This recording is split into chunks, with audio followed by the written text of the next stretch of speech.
Welcome to the game commentary for Tomb Raider Anniversary. I'm Jason Botta, the creative director for Tomb Raider Anniversary. And I'm Toby Gard, the original designer from the first TR1. Ah, you were the creative director. Give yourself some credit. There's only 6 of us, though. I mean, we don't have such grand titles back in those days, but yeah. So in terms of the opening sequences of the original game, the whole thing was leading up to sort of the whole wolf extravaganza that happens, where it was kind of the big reveal of Lara Croft. And obviously some of that wasn't really appropriate anymore. People know who Lara was, so it enabled us to actually be able to show Lara in the intro, in the foyer in Calcutta, and obviously we didn't have to go quite so crazy with the wolf bit with the big tails flying off of her and stuff. And I think the essence of that whole cinematic and whatnot is the same. Sort of an introduction to the main characters of the game and sort of sets up what the entire game is about. So that sort of remains unchanged. Yep. Yeah, we sort of tried to follow a lot of the shots from the original game, sort of inspiration for us throughout the entire game, but for this opening scene as well.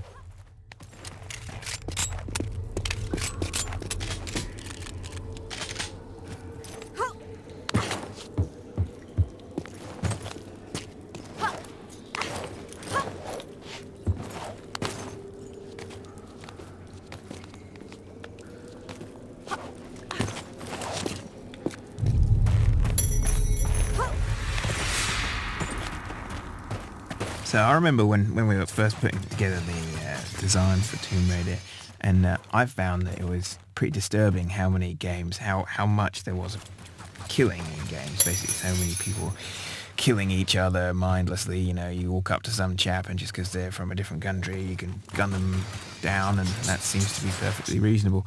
So in TR1, I felt like, apart from the fact that I didn't think we could do very good humans at the time, like other human enemies, it seemed to me like a much nicer thing to do to have the enemies be animals, sort of, you know, vicious animals like bats and rats and things.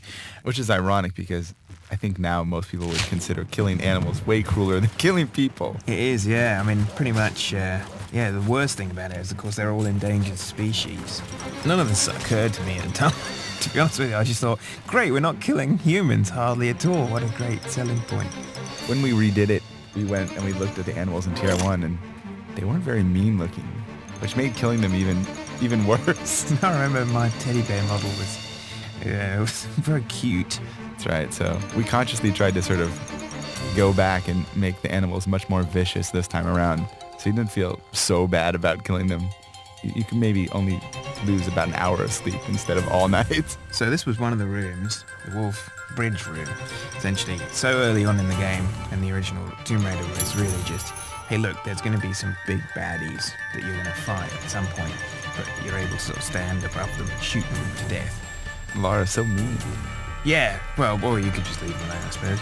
There was nothing really going on in that room in the original TR1, and I was sort of pushing for us to simply, just skip this room on the remake because it wasn't particularly significant. But yeah, I think visually it was one of the more sort of recognizable areas from TR1 though, so we wanted to keep it but sort of change it a little bit. So I think it was you that had the idea, right, of breaking the first bridge so that you fall down into the wolf area. Yeah. So really basically make life difficult for the animal lovers.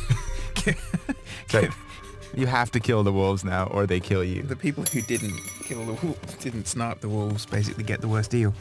That's right.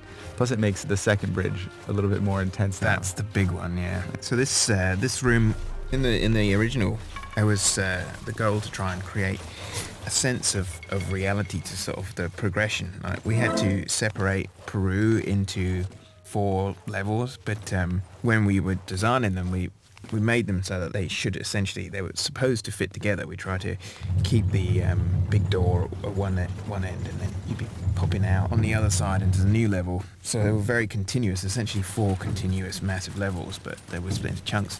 One of the improvements is that actually happens now seamlessly, so you carry on through it, and it's a little easier that way to be able to tell what some of the areas were supposed to be. And this particular area was supposed to be essentially a fortified entrance to their city, whereby you've got arrow areas, these sloped walls, and then holes for people to be able to, I don't know what they do, chuck rocks at people or throw stones or call them names and stuff, leading to the actual main entrance.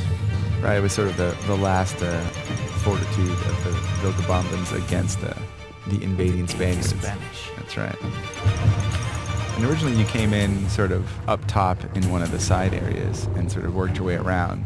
But we felt that we really wanted to make the players play the route of the Spanish invaders, since that's essentially what Lara is. She's sort of coming in and going into the home of the natives here. So we wanted to make her run the gauntlet down the center.